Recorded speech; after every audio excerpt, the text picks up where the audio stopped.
Greetings, Elder Blacklight. Sometimes action speaks louder than words.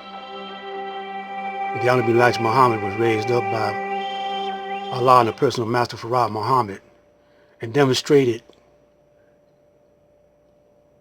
the actions of a God in 1974, Savior's Day, when the Secretary of the Nation of Islam got up and read that the Nation of Islam was approaching $50 million in income. Then he demonstrated all his Nation of Islam businesses. All of them was named in the Nation of Islam. All businesses were named in the Nation of Islam. But Mr. Farrakhan now is teaching integration. He joined up with Scientology, contradiction, and teachings. But let's get on with this interview.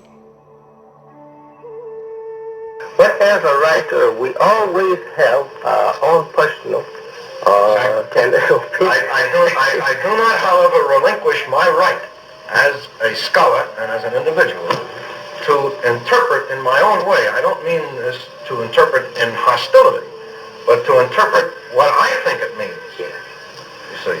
Well, and this is, for example, if you ever take a look at this book which I've left with you, you will see that when I try to explain what the Arabs do and think, I try to do that in their own way, in a way which they will accept. And they will say, yes, this is what we believe. You have described this accurately. Then I go on to analyze in my own way what I think is correct or what I understand. Yes. And that may be quite distinct. But I reserve that right as an independent scholar to do why that. certainly. Why certainly. And now I'm asking you this now. Do you think,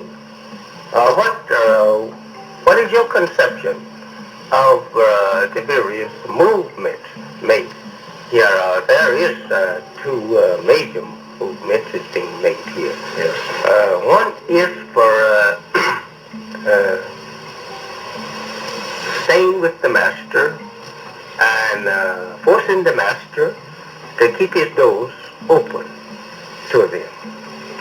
And the other is for total separation from the master. What is your... Right. Well, which one of these movements, how do you look at it? yes. Well, I would say... If I had to say it in 20 words or so, I would say that I understand why Negroes would want to separate. I feel, however, that that is impossible. And I believe, I disagree with you. You see, I don't believe that the white Negroes come from a completely different stock, so to speak, that they have a different origin. I believe that there is one human origin. Scientifically and emotionally, I believe this. And so I believe that ultimately, human beings ought to be able to work together and live together. I would like to see that. As I say, I can, however, understand why Negroes, some or even all Negroes, would want to separate. But you believe that they all should live together. Yes. But if you were questioned on your belief, would you accept it? How do you mean? How do you arrive at any, I would say, any thing in your belief that you could give to me that would support your belief? That is possible. Yes. Well, there isn't much evidence that it's possible, but I think on certain levels among human beings, there have been, from time to time, examples of people coming together who had previously fought or whom one had exploited the other, where this was possible. On the other hand, the idea of complete separation itself, I find not only difficult to achieve, but also I would say I find that this is I would sense a defeat of a noble ideal if one were to admit this, you see. I understand why people think this way and speak this way, but to me that's an admission of defeat of a human goal. Where does you take me to witness or bear witness to you that it is the human goal to all live together, mix together, Because it's, and one be the master of the other? well, I don't believe that, I think that there are people who are leaders and there are people who are followers. I don't think that there should be masters of any, that some people should be Someone masters. gotta be master. We just can't erase the general laws of nature. We have that working throughout the universe. Even the planet is even built upon such laws. Created upon such laws. We can't erase that.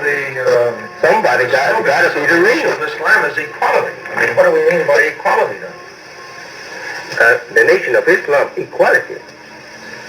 Pardon me, we are just talking, over, how we look at things. And I'm just asking you on, candidate, No, I don't mean to turn the questions over to you. No.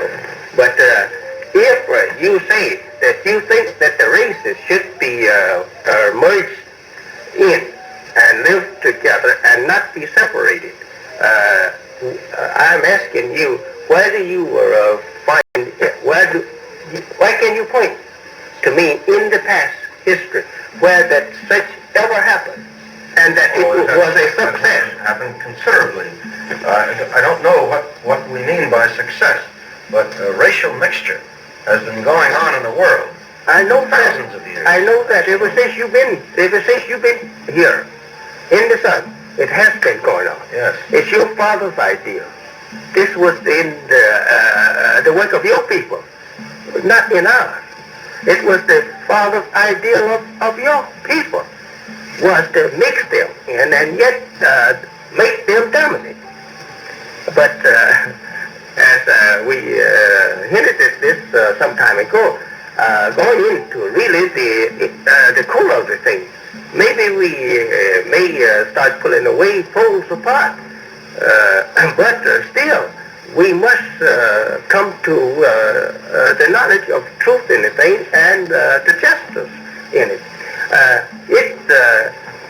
Does it look reasonable, or does it look intelligent, I should say, for you and I to merge in together and you yet dominate? Not dominate. Well, one of them got to dominate the other. We can't live. Why must it be that all the people who are dominant will be of one color and all the people who are not dominant will be of the other color? We don't. Why won't there be people of each color? Oh, why? We have it like that. It was like that when you started dominating the world. We had brown, yellow, and red dominating in one sphere to themselves and to the other. See, we have there's one difficulty in our trying to explore one another's opinions on these things. It's getting very, very interesting, but I have to cut it off because we're going to have a part 4. But think of this. The Caucasian can't realize that we want to be separate and rule ourselves. He got to be in the picture somewhere with us so he can exploit us. I'm Black Light. Assalamu alaikum.